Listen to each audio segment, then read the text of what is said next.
So this is a video that I've wanted to make for some time, and I've sort of toyed around with doing a series on this. It wouldn't be too frequent from the usual schedule of FIGGIE fiendry. I've always sort of wanted to talk about this other hobby that I have kind of got involved with more recently, and well, as the title says, allow this to be an introductory into that. And it's certainly for those people who might be interested in the hobby out of sheer curiosity or looking to get involved with it. Allow me and my limited knowledge be an introductory guide into that world of miniature painting. So just to provide you a bit of background on me and how I came to be interested in the hobby, you have to go back many years ago, around about the early 2000s, walking into a store that some people may be familiar with. You might not have walked in there, you might have just seen it on the high street, Games Workshop, of which is a miniature wargaming company effectively.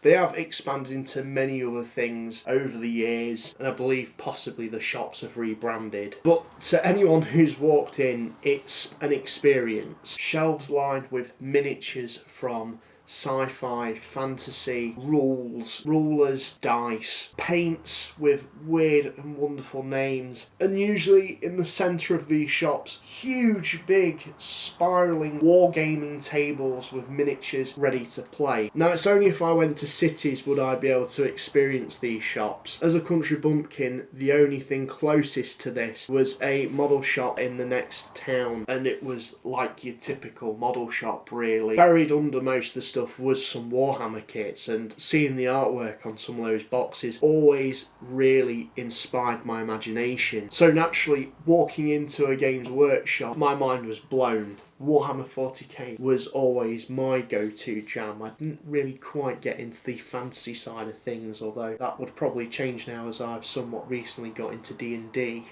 I did end up getting a starter kit. And it's this exact one. I can't tell you how long it took me to find a picture of it. I didn't really have a tutorial in how to paint, and no, these weren't done by me, these were done by my mum and dad. I didn't have the patience for it, as you can see here. Ultimately, didn't really have the patience for the wargaming side of things either, and to be fair, I still don't. So after a Coke can to the head at my hobby shop's unofficial gaming club, more to the tune of Swap Meet really, certainly made me fall out of the hobby, and to be perfectly honest, I was probably a little bit too young for it. And naturally, I moved on to other things, namely Star Wars, of which is what my channel has been mostly centred around. But during that time, I've always had that itch. I've always wanted to see a Star Wars miniatures game. Now, yes, there was a Star Wars miniatures game by Wizards of the Coast around about that time. All the figures came in these brick boxes, they were pre-painted, you didn't know what you were going to get. They weren't particularly detailed or looked great, and so it never really scratched that creative itch in me. So jump forward to over 15 years now, where I sort of got back into miniature painting by going to Games Workshop, actually having a tutorial in how to paint. It's also around about this time where Fantasy Flight Games brought in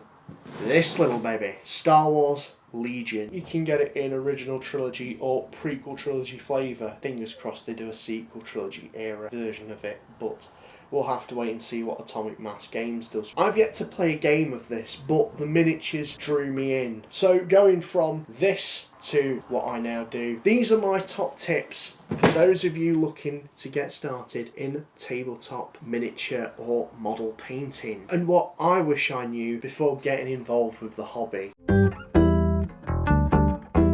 Best thing to get started with model and miniature painting is with a starter set. Airfix, Revel do great kits of vehicles. Revel specifically also do some really relatively inexpensive Star Wars kits. If vehicles are your persuasion, then definitely go in with them. But if you're looking for something a little bit different, more so within the realms of miniature painting, Games Workshop do some fantastic starter sets in the Warhammer 40k or in the fantasy Age of Sigmar flavour. You get some models, you get some paint, you get a paintbrush, and if you did want to expand your paints, Games Workshop also do a bigger paint set which comes with a paintbrush, some clippers which are very useful for cutting the sprues. Once you've done these and you're probably looking for another project to paint, something that I personally would recommend is have a go at painting any miniatures that might be available to you. Board game pieces, army men you can get relatively cheaply. These are great ways to practice new techniques and even try different paint schemes on. What I will say though is,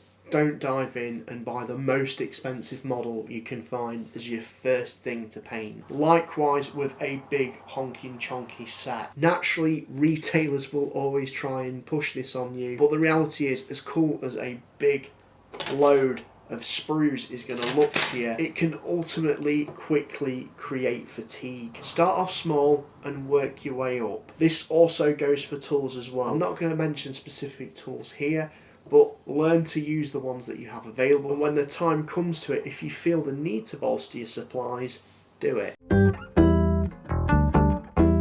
Watch tutorials. Warhammer and many other platforms on YouTube have some great painting tutorials and can offer some real insight into the projects that you might be undertaking. But what I will say is, don't follow them to the letter unless you really want to. Me personally, I think you'll find your own techniques by doing rather than watching. Now with that being said, watching these videos can give you an understanding of the basics, such as follow building instructions closely, dry fit, then glue once you're confident the pieces go together, the choice of primer you're going to use, this can save you a ton of time, and the biggest one of all, thin your paints. If you don't thin your paints, you're going to clog up some of that lovely detailing.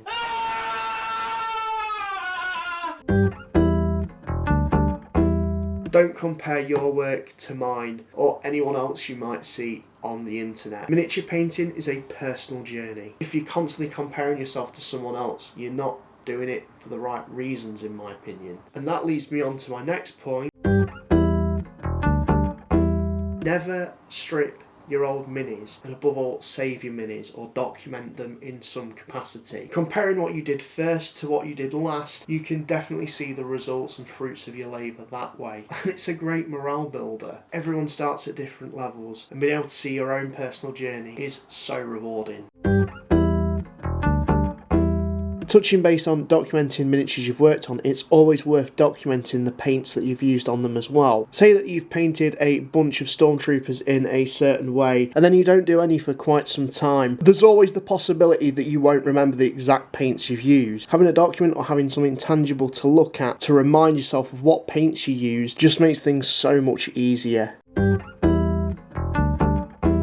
The biggest thing you should remember though is it's only paint at the end of the day. I know what I've just said, don't strip your miniatures, but if you see something and you can correct it there and then, there's nothing to stop you from fixing things. But there is a point to it where you sort of have to say to a project, you're done. This point also goes hand in hand with the next point I'm about to make, so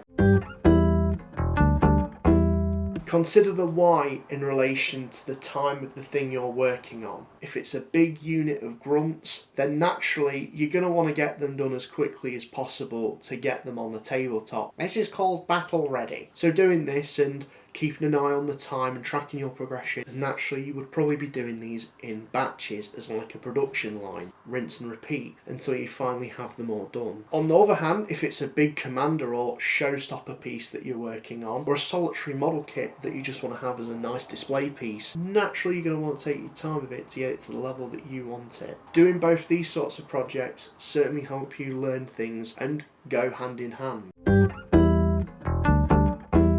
Above all, do what makes you happy. Don't always listen to a guy with the glasses on the internet because he's only pretending like he knows what he's talking about. These are all tips and not set in stone. What works for me might not necessarily work for you, and vice versa. There is no written law. If you want to be buried under a ton of grey plastic, do it. If you see a painting that looks really pretty and you just want it, get it. Whatever you do you, and above all, believe in yourself, because all it takes is grabbing some paintbrushes and a few paints and getting stuck in, because the only way is up. Do it!